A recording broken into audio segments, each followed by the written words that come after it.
ناظرین اکرام، ڈاکٹر مورس فرانس کے ایک بہت بڑے ڈاکٹر تھے اور مذہبی اعتبار سے عیسائی بھی تھے۔ 1898 میں جب مصر ایجپٹ لال ساگر موئرہ احمر کے کنارے ایک انتہائی پرانا جسم ملا۔ ناظرین اکرام، حیرت کی بات یہ ہے کہ ہزاروں سال گزر جانے کے بعد بھی یہ جسم صحیح سلامت اور محفوظ تھا۔ سب کو اس مردہ جسم کا راز جاننے کی بے چینی رہتی تھی۔ 1981 میں مردہ جسم خراب ہونے لگا تو اس وقت کی مصری حکومت نے فرانس کی حکومت سے کہا کہ مردہ جسم ممی کو خراب ہونے سے بچایا جائے اور جدید سائنس کی مدد سے اس کی موت کی وجہ بھی معلوم کی جائے۔ فرانس کے سب سے بڑے ڈاکٹر مورس نے اس مردہ جسم پر ریسرچ کرنا شروع کر دیا۔ ریسرچ کرتے کرتے ٹیسٹ کے ذریعے ڈاکٹر مورس نے یہ نتیجہ نکالا کہ جس شخص کا یہ مردہ بدن ہے اس کی موت سمندر میں ڈوبنے کی وجہ سے ہوئی تھی، کیونکہ ڈاکٹر مورس کو اس کے مردہ جسم میں سے سمندری نمک کے کچھ حصے ملے تھے۔ لیکن ناظرین اکرام، ڈاکٹر مورس کے سامنے یہ اب بھی ایک پہیلی تھی جس کو سلجھانا باقی تھا کہ موت کے ہزاروں سال گزر جانے کے بعد بھی یہ لاش کیوں سلامت ہے۔ تبھی انہیں اپنے ایک ساتھی کے ذریعے پتہ چلا کہ مسلمان بغیر کسی جانچ رپورٹ کے یہ کہہ رہے ہیں کہ یہ آدمی سمندر میں ڈوب کر مرا تھا اور یہ مردہ بدن اس فرعون کا ہے جس نے اللہ کے نبی حضرت موسیٰ علیہ السلام اور ان کی قوم کا قتل عام کرنا چاہا تھا، کیونکہ فرعون کی لاش کا ہمیشہ محفوظ رہنا، اس سمندر میں ڈوب کر مرنے کی بات ان کی مقدس کتاب قرآن میں لکھی ہے، اور یہ بات آج سے 1400 سال پہلے ہی بتا دی گئی تھی۔ ناظرین کرام، ڈاکٹر مورس کو یہ بات سن کر بہت حیرت ہوئی کہ اس مردہ بدن کا سمندر میں ڈوب کر مرنا، اس بات کا پتہ میں نے بڑی بڑی جدید مشینوں کے ذریعے لگایا، وہ بات مسلمانوں کو پہلے ہی کیسے ہو گئی؟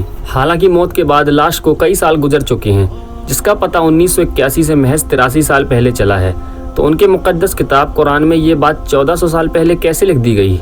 ناظرین اکرام، بائبل کی بنیاد پر بھی لاش کے ملنے کی لوکیشن اور سائنسی ٹیسٹ کے بنیاد پر لاش کے تقریباً 3000 سال کی عمر ہونے کی وجہ سے ڈاکٹر مورس کو یہ یقین تو ہو رہا تھا کہ یہ جسم فرعون کا ہی ہے۔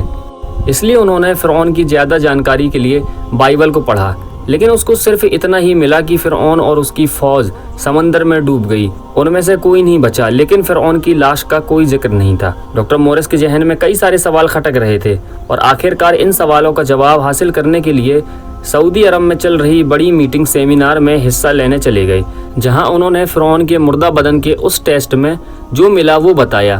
اسی وقت ڈاکٹر مورس کی بات سن کر ایک مسلمان ڈاکٹر نے قرآن پاک کھول کر سورہ یونس کی آیت نمبر 92 پڑھ کر سنا دی، جس میں اللہ رب العزت ارشاد فرماتا ہے: اے فرعون، آج ہم تیری لاش کو بچا لیں گے تاکہ تو اپنے بعد والوں کے لیے عبرت کی نشانی بن جائے، اور بے شک اکثر لوگ ہماری نشانی کو سمجھنے سے ضرور غافل ہیں۔ ناظرین اکرام، اس آیت کا ڈاکٹر مورس پہ کچھ ایسا اثر ہوا کہ اسی وقت کھڑے ہو کر یہ اعلان کر دیا کہ قرآن سچا ہے اور میں اسلام قبول کرتا ہوں۔ اس کے بعد ڈاکٹر مورس اپنے وطن فرانس واپس لوٹ آئے۔ کئی سال تک ڈاکٹر مورس قرآن اور سائنس پر ریسرچ کرتے رہے۔ پھر اس کے بعد قرآن اور سائنسی چمتکار کے موضوع پر ایسی کتابیں لکھی جنہوں نے دنیا بھر میں دھوم مچا دی۔ دوستو، آج کی اس پیاری سی ویڈیو کے بارے میں آپ کا کیا خیال ہے؟ آپ لوگ اپنی رائے ویڈیو کے نیچے کمنٹ کر کے ضرور بتائیں۔ اگر آپ کو ہماری یہ ویڈیو پسند آئی ہو تو ویڈیو کو لائک کریں، اپنے دوستوں کے ساتھ شیئر کریں اور ایسے ہی ویڈیوز پانے کے لیے ہمارے چینل کو سبسکرائب کر دیں۔ دوستو، آج کی ویڈیو کا اختتام انہی باتوں کے ساتھ ہوتا ہے۔ ملتے ہیں نیکسٹ ویڈیو میں، جب تک کے لیے اپنا اور گرد و نواح کے تمام ساتھیوں کا خیال رکھیے گا۔ خدا حافظ۔